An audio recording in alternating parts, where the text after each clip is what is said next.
जय हिंद दोस्तों। तो कैसे हैं आप लोग। लास्ट क्लास में हमने किया था 5 ईयर प्लान्स के बारे में, यानी कि पंचवर्षीय योजनाओं के बारे में हमने थोड़ा सा जानकारी ली थी।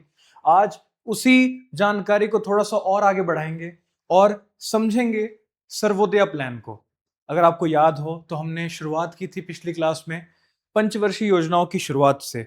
किस तरीके से यूएसएसआर, जो कि आज का रशिया है, वहां जोसेफ स्टालिन द्वारा शुरू किया गया था पंचवर्षीय योजना। उसे ही फिर भारत ने किस तरीके से अपनी इकोनॉमी का हिस्सा बनाया, उसे जानने की राह में हमने देखा कि किस तरीके से भारत में आपका एनपीसी, नेशनल प्लानिंग कमेटी जो है, उसे शुरुआत की गई थी। आपकी हरिहरा या जो हरिपुरा नाम का एक गांव है गुजरात के अंदर, वहां पर जो कांग्रेस का एक मीटअप था।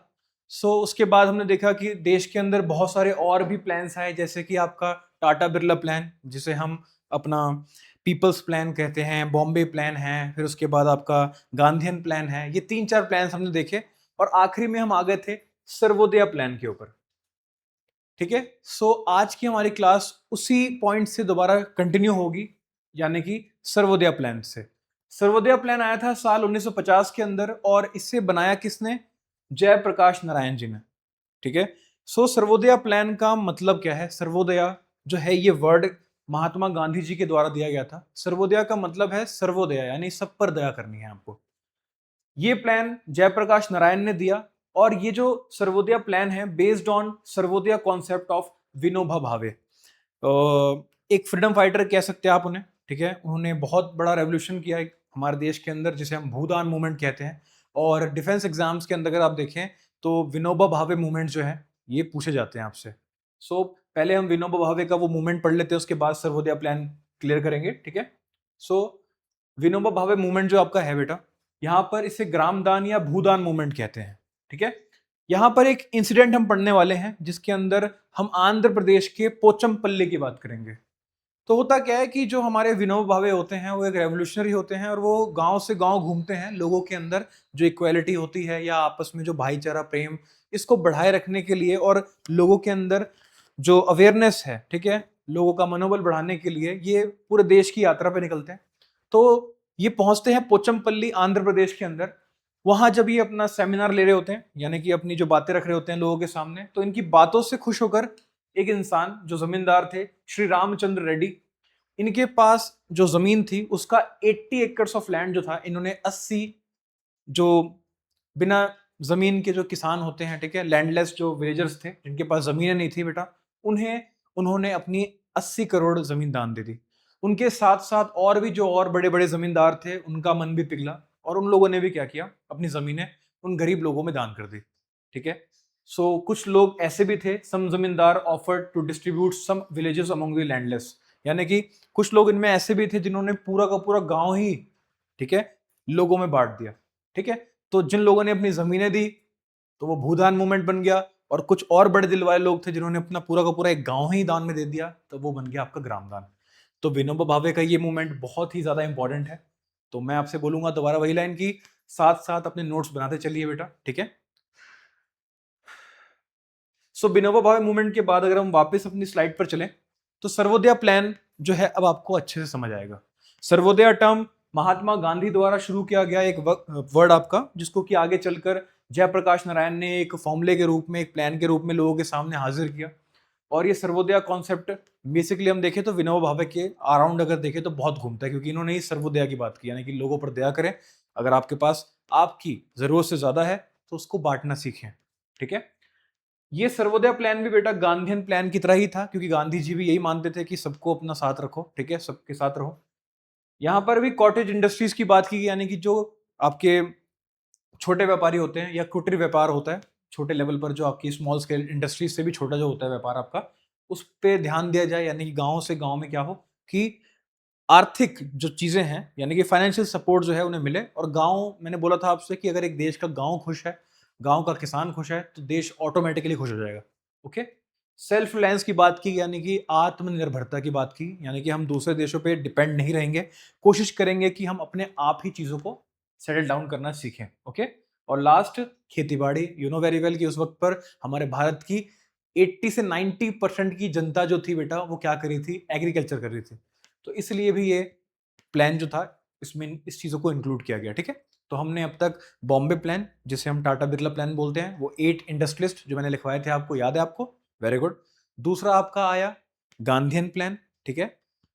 उसके बाद फिर अगर हम बात करें तो हमारा आया पीपल्स प्लान, और जस्ट हम पढ़ रहे हैं सर्वोदय प्लान।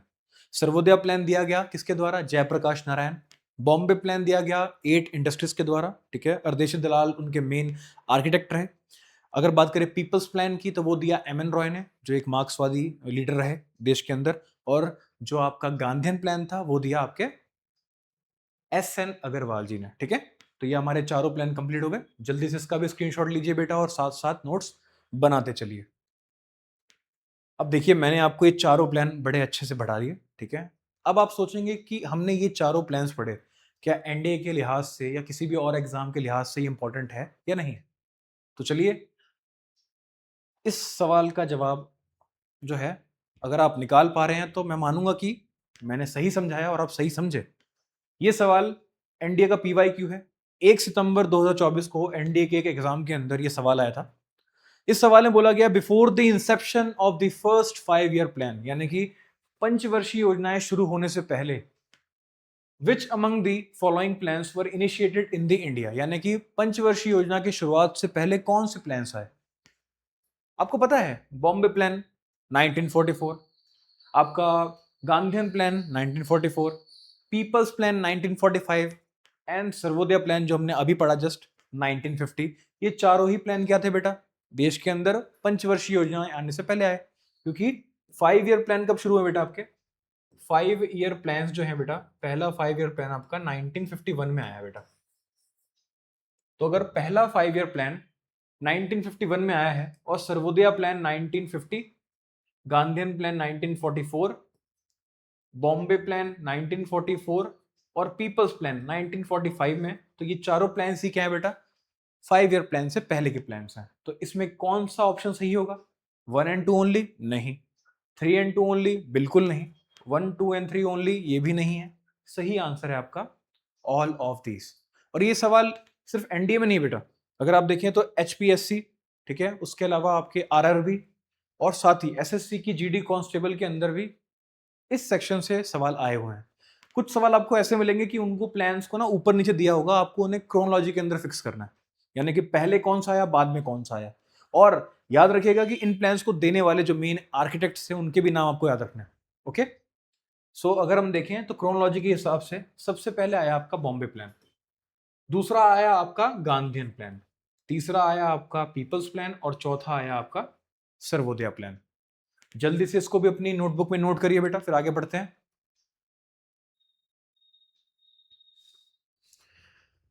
सो ये था एक पीवाईक्यू। अब हमने क्या देखा, अगर हम दोबारा से हर चीज को क्रक्स में समझें, तो हमने प्लानिंग के बारे में शुरुआत की थी पढ़ने।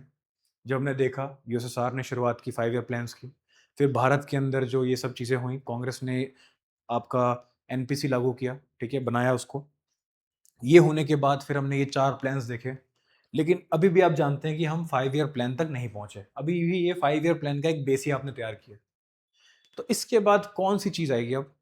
तो अब आएगी सर्वोदय प्लान के जस्ट बाद, यानी कि आपके 15 मार्च के आसपास 1950 में प्लानिंग कमीशन सेटअप होती है भारत के अंदर, ठीक है। और ये भी आपका एक बहुत ही ज्यादा इंपॉर्टेंट पॉइंट चल रहा है अब यहाँ पर।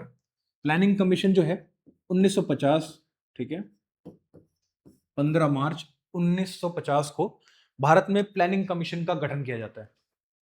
प्लानिंग कमीशन का गठन इसलिए किया जाता है बेटा, ताकि हम क्या कर सकें, प्लान बना सकें और प्लान को इनिशिएट करके उसे एक कंप्लीट तरीके से भारत के अंदर सरकार के द्वारा विकास किया जा सके, ठीक है।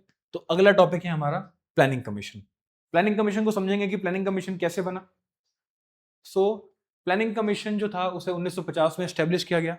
देखिए, ये कोई भी एक तरीके से अगर हम देखें तो कोई भी कानून के तरीके से इसको नहीं बनाया गया, ना तो ये एक स्टैट्यूटरी बॉडी थी बेटा, और ना ही ये कोई कॉन्स्टिट्यूशनल बॉडी थी। क्योंकि ये जो आपका प्लानिंग कमीशन जो था आपका, ये उस वक्त में सिर्फ कुछ जो टेम्पररी बेस पे जो हमने लीडर्स डिसाइड किए थे बेटा, यानी कि जो इंटरिम सरकार थी, क्योंकि अब से पहले सरकार बनी नहीं थी बेटा।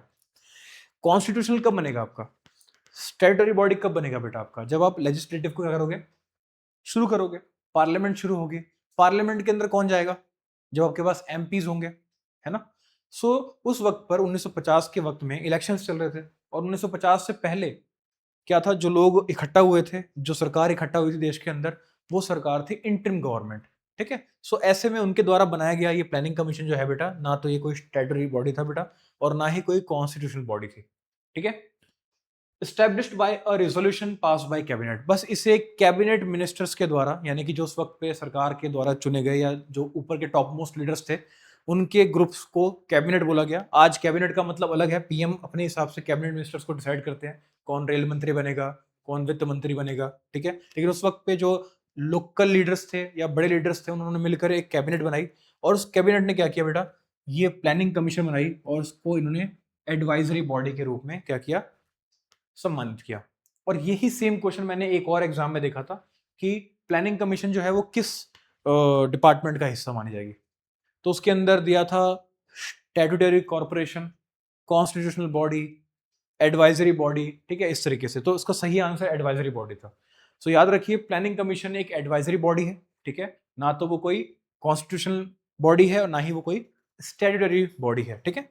इसका मेन फंक्शन क्या है बेटा प्लानिंग कमीशन का, to evaluate the resources and allocate resources to achieve economic growth by economic planning. ये आपको अच्छे से पता है बेटा कि प्लानिंग कमीशन को बनाया इसलिए गया था ताकि हम प्रॉपर तरीके से भारत के अंदर जितने भी संसाधन है, रिसोर्सेज हैं, उनको इस तरीके से एलोकेट करें जिससे हमारे देश के अंदर ज्यादा से ज्यादा क्या हो, विकास देखने को मिले।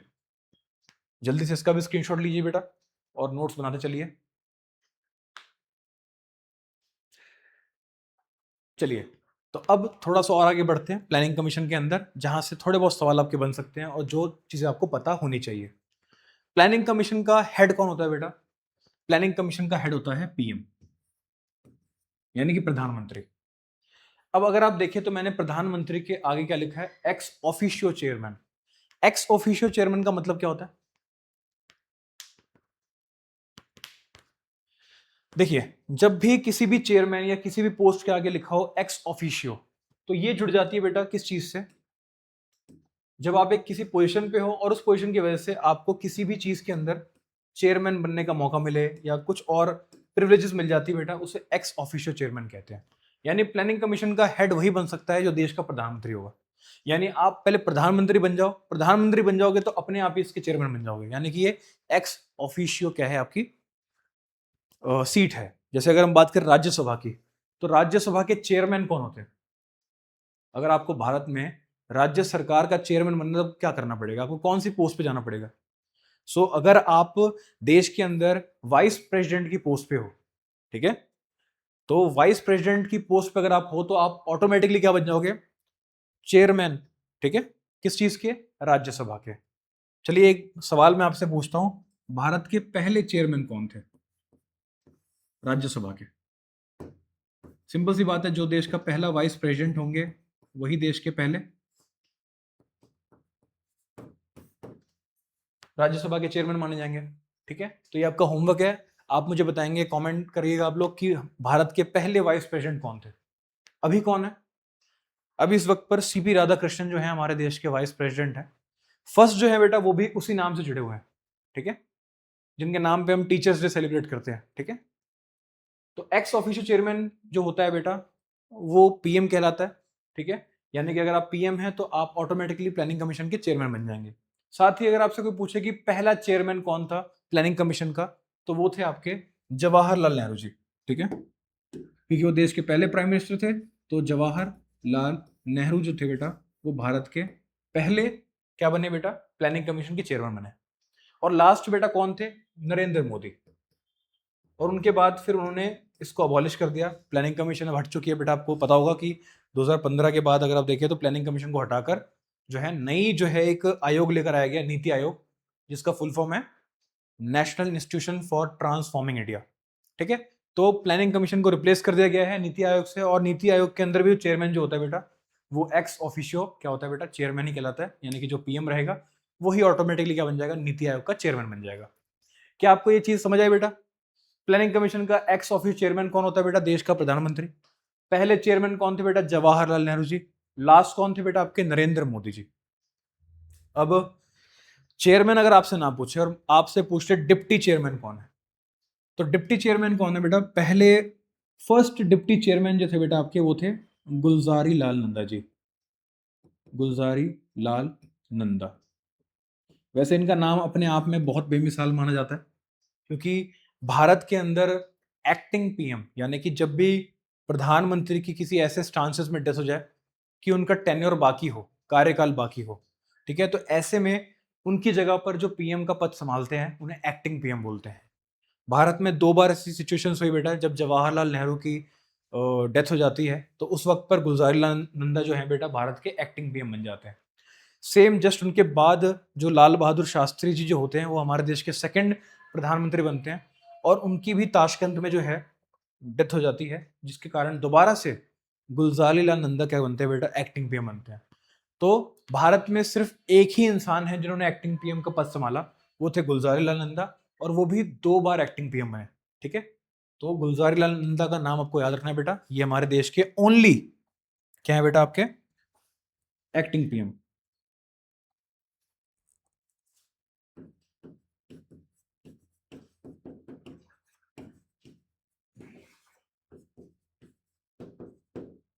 ठीक है, भारत के इकलौते एक्टिंग पीएम जो है हमारे, वो है गुलजारी लाल नंदा जी। लेकिन देखिए, ये फर्स्ट डिप्टी चेयरमैन जो थे गुलजारी लाल नंदा, इन्हें ऑफिशियली नहीं क्लेम किया गया था। ठीक है, तो वैसे तो आपको अगर आप गूगल पे सर्च करें या साइट्स पे सर्च करें तो इनका नाम ही आएगा। अगर आप सर्च करें हु इज द फर्स्ट आपका deputy chairman of planning commission, तो आपको इनका नाम ही मिलेगा, लेकिन इनको ऑफिशियल नहीं माना जाता। अगर आपसे कोई पूछे फर्स्ट ऑफिशियल डिप्टी चेयरमैन, तो वो थे आपके वीटी कृष्णमाचारी। ठीक है, वीटी कृष्णमाचारी जो थे बेटा हमारे भारत के फर्स्ट ऑफिशियल डिप्टी चेयरमैन थे। और एक बात बताऊं आपको मैं कि वीटी कृष्णमाचारी जो थे बेटा, ये first prime minister of Rajasthan भी थे। अब आप बोलेंगे sir prime minister of Rajasthan ये कैसे हो गया? तो उस टाइम पे राजस्थान बेटा 3-4 टुकड़ों में था, और वो रजवाड़ों के हाथों में था, राजपूतों के हाथ में था। तो उसकी जो जयपुर वाली जो एडमिनिस्ट्रेशन थी बेटा, जयपुर वाला जो हिस्सा था, वहां पर दीवान चलते थे। दीवान यानी कि प्राइम मिनिस्टर ही। तो वीटी कृष्णमाचार्य थे बेटा, वो जयपुर के प्राइम मिनिस्टर रह चुके हैं, यानी कि दीवान रह चुके हैं जयपुर के। ठीक है, तो अगर आपको कभी ऐसा कोई सवाल आता है कि इनमें से कौन जयपुर का प्राइम मिनिस्टर रह चुका है, तो आपको क्वेश्चन से डरना नहीं है बेटा। वीटी कृष्णमाचार्य जो थे वो हमारे भारत के अंदर जयपुर यानी कि राजस्थान के पहले प्राइम मिनिस्टर, तो नहीं कहेंगे पहले या दूसरे थे, इतना मुझे कंफर्म नहीं है, लेकिन इन्हें प्राइम मिनिस्टर या दीवान का दर्जा दिया गया। ठीक है, नेक्स्ट अगर हम बात करें लास्ट डिप्टी चेयरमैन की, तो ये जो है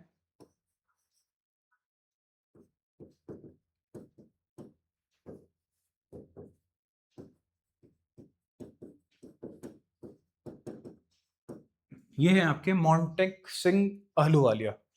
और ये एक बहुत ही जाने माने इकोनॉमिस्ट हैं। ठीक है, और इन्होंने भी बहुत अच्छा काम किया है भारत के लिए, और यही है हमारे भारत देश के last deputy chairman Montek Singh Ahluwalia.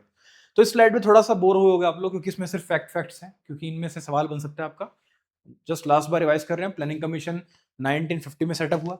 इसके चेयरमैन पीएम कहलाते हैं। First chairman Jawaharlal Nehru, last chairman Narendra Modi, first deputy chairman Gulzar Lal Nanda, and he is also the only acting PM of India. उसके अलावा फर्स्ट ऑफिशियल डिप्टी चेयरमैन थे वीटी कृष्णमाचारी, और लास्ट डिप्टी चेयरमैन कौन है बेटा आपके, मोंटेक सिंह अहलूवालिया। तो जल्दी से स्क्रीनशॉट लीजिए बेटा और नोट्स बनाते चलिए आप लोग। बढ़ते हैं नेक्स्ट स्लाइड पर। एनडीसी। अभी एनडीसी क्या आ गया बेटा, तो अब आपको थोड़ा सा क्या करना पड़ेगा, थोड़ा सा आपको अपना दिमाग चलाना पड़ेगा, क्योंकि अगर यहां पर आप थोड़ा भी कंफ्यूज हुए तो काम गड़बड़ा जाएगा बेटा आप लोगों का। तो यहां देखिए, सबसे पहले आपने क्या किया, एनपीसी बनाया, यानी कि नेशनल प्लानिंग कमीशन। कब बनाया बेटा, 1938 में, इतना याद है। फिर एनपीसी के बाद क्या हो बेटा, 4 प्लान्स आए आपके। 4 प्लान कौन से थे बेटा आपके, वेरी गुड, आपका Bombay plan, Gandhian plan, people's plan, Sarvodaya plan. तो 1938 में आया आपका एनपीसी। ये 4 प्लान जो हैं वो 1944 से शुरू हुए और 1950 तक गए। सेम 1950 के बाद क्या आ गया बेटा, आपका प्लानिंग कमीशन आ गया। ठीक है, प्लानिंग कमीशन कब आया बेटा आपका, 1950 में 15 मार्च 1950 को आया आपका प्लानिंग कमीशन। अब प्लानिंग कमीशन क्या करता है बेटा, देखो, प्लानिंग कमीशन एनडीसी ये दोनों ही साथ में चल रहे थे बेटा। प्लानिंग कमीशन प्लान बनाता है, और एनडीसी उस प्लान को चेक करता है, मॉडिफाई करता है और कुछ गलतियां हो तो उसको सुधारने का मौका देता है। ठीक है, यानी कि मैंने एक प्लान बनाया तो मैं प्लानिंग कमीशन हो गया, और मेरे फ्रेंड ने क्या किया, उस प्लान को लगाया भारत के अंदर, या उसमें कुछ चेंजेस किए, या उसको इंप्लीमेंट करने का काम जो है वो एनडीसी का है। बनाना इसका काम है और चलाना इसका काम है। ठीक है, तो एनपीसी बना आपका 1938, 4 प्लान आए आपके 1950 तक, फिर 1950 के अंदर बना आपका प्लानिंग कमीशन, और जस्ट उसके बाद क्या बना आपका एनडीसी।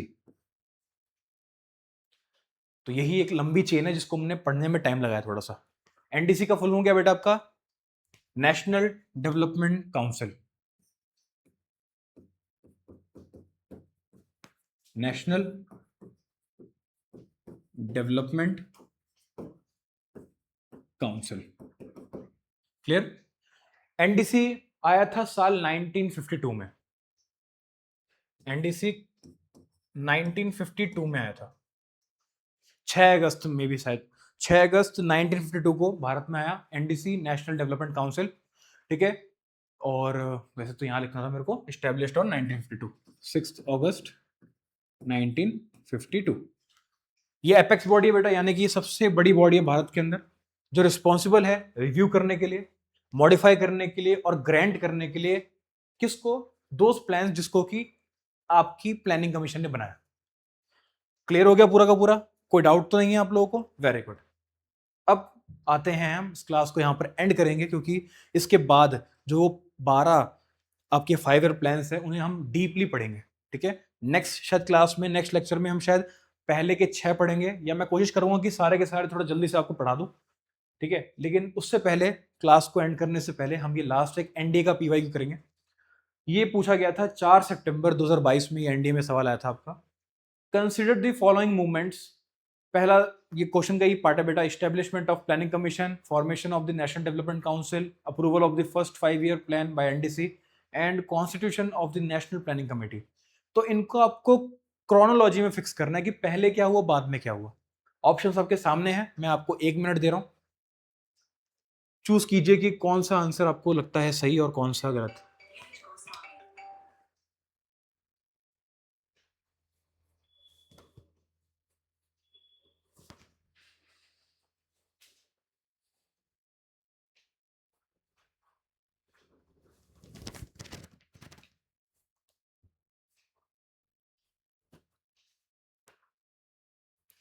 चलिए, मेरे हिसाब से आप लोगों ने आंसर निकाल लिया होगा। और देखिए, इस क्वेश्चन में थोड़ी सी गलती भी है जिसको बाद में यूपीएससी ने भी इसको चेक किया था, और इसमें एक छोटी सी गलती निकली थी आपकी। यहाँ पर सबसे पहले लिखा है एस्टेब्लिशमेंट ऑफ प्लानिंग कमीशन।